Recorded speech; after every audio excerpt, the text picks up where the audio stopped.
ክርስቲያንን ግን ማለት ነው አክሱም ላይ እየተደረገ ያለ ነገር አክሱም ሙስሊሞች ላይ አጨብጭበናል። እንደዚህ ነው መሆን ያለብን።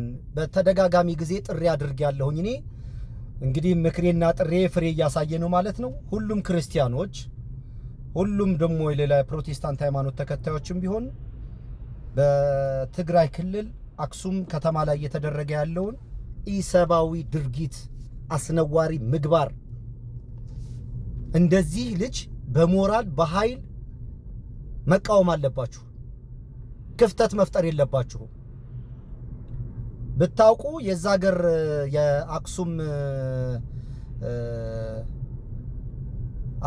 አካባቢና የትግራይ ክልል ነዋሪዎች በሙሉ ይሄ በአባቶቻችሁ ዘመን የነበረው ታሪክ እንዳይበላሽ ልክ ይሄ ወጣት በእንደዚህ ኃይል በእንደዚህ አቅም እንደዚህ ፓወርፉል በሆነ ቋንቋ የተናገረውን ንግግር ሁላችሁ እንደዛ ነው መቃወም ያለባችሁ። እኛ በአንድም በሌላ መንገድ የፈለጋችሁትን ትርጉሙ ፎሎ የሚፈልግ ምንም የሚፈልግ ላይክ የሚፈልግ አይመለከተኝም። እኔ ያስተላለፈው መልእክት ትክክል ነው ትክክል አይደለም።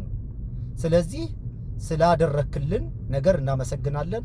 ከጎናችን ስለቆምክ ድምጽ ስለሆንከን ቴንክ ዩ ሶ ማች ቴንክ